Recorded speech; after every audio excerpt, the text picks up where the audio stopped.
In the car rental business, you can always expect to come across some sort of shifty, shady person that is out to do no good and maybe take advantage of you and run off into the sunset with your vehicle. And in this video, I'm going to go over the 3 things that you never want to tell your renters ever to protect yourself and your cars. While Turo may be a simple business, these little nuances, if you do them incorrectly, can put you into situations where your cars get stolen or you really become susceptible to attracting people who are out there looking to either steal your car or commit crimes in your vehicles. Now, of course, these are few, rare, and far between, but it does happen. So let's get into it. Now, the number 1 thing that you never want to tell people who are renting your car on Turo is that the car has GPS tracking in it. Now, one of the reasons why I avoid that is because in the past, I have certainly come across renters who have rented my cars and they knew that they were out to steal a vehicle. They look for those tracking devices and they do in fact unplug them, uninstall them, and they try to make sure that they detach any sort of GPS tracking to those vehicles. I really think it's a very easy level of defense by just not disclosing to them that these cars are being tracked, which is totally okay with Turo and their terms of services. Now, other precautions that people have taken that you do need to be careful about are things like cameras that are placed within the vehicles. Now, sometimes this is really common for Uber and Lyft drivers, but Turo is a little bit different. Now, I know there have been many hosts out there who have asked, do you put cameras inside your car? Is it necessary? And what is the protocol when a renter is renting a car that has that inward facing camera? Now, in my years of doing this, I really think, number 1, according to Turo's terms of service, you have to disclose to the renter that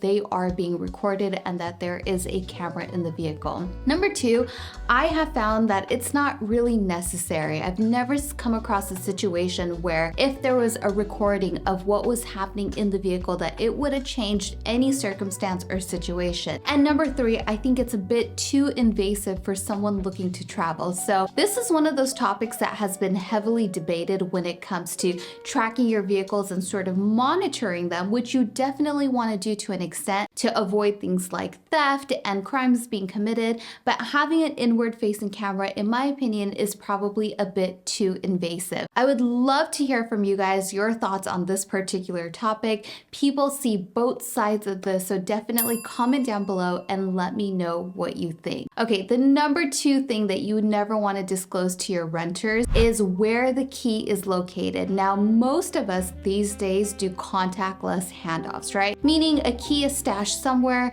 and either you have the option to remotely lock or unlock your car, or you might be using lock boxes. But one of the things that I make sure that I practice is I don't disclose the location of the key until I have verified the person's identity, their license, and it's coming close to the check-in time to the trip.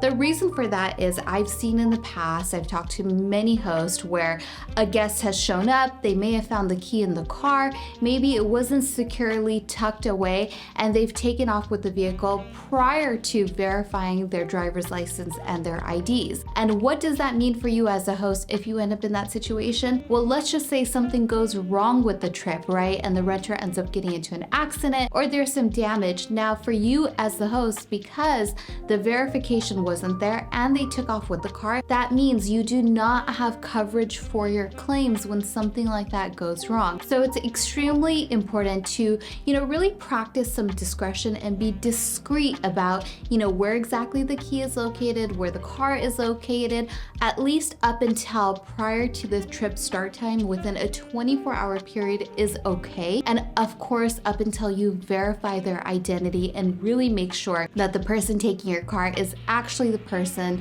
on the reservation. So that is going to be key. Now, as I mentioned, Turo is kind of nuanced and it has a lot of little things that you have to follow. It is really simple once you understand, exactly how the system works. And I know a lot of you guys are planning on getting started in 2023. So if you want to learn more about the A to Z summary of exactly how every piece of the business works and how you can grow your business, then check out my website, powerhost.club, and I have a full walkthrough on there for you guys.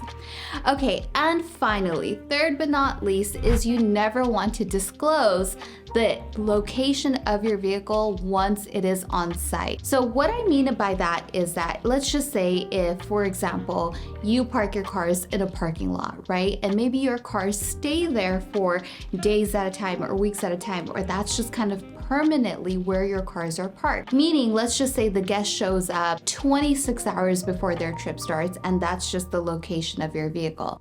Now, of course, they know the address to the car because that's on the reservation, so they have that pickup location.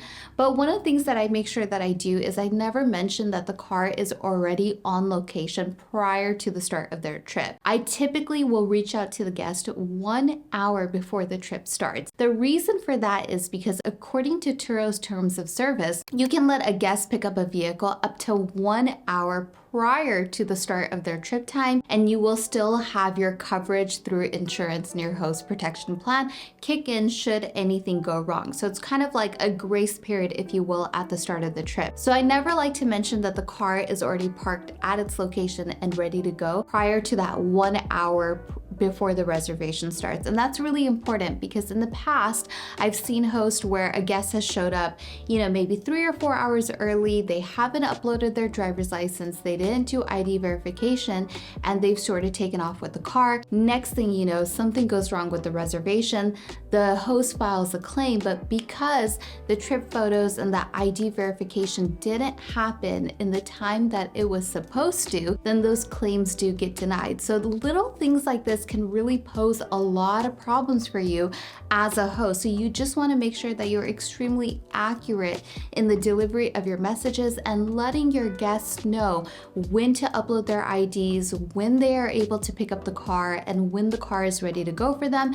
And the very last bit is where the key is located. So that's extremely important. And in the past, I have had bad renters who are maybe looking to steal a car, maybe looking to have somebody else come out and pick up the car, even though they're the ones on the reservation. And so some things that I've seen hosts do, in fact, I had a fantastic experience when I was visiting Hawaii, is what hosts will do to add an extra level of precaution is when a guest arrives to your vehicle, and if you are doing contactless bookings, they will have the guest take a selfie in front of the car just to make sure that they are in fact the person that is on the reservation is the actual person picking up the car. So that is a really great extra layer of security that you can add into your process, and it's fairly easy for the guests to do as well. So make sure you maintain the privacy of when your car is going to be on site. You don't disclose that your cars are being tracked, and I'm going to make the assumption that they are being tracked, and if they're not, please make sure you have trackers on them. It's extremely important. And finally, that you are verifying their driver's license before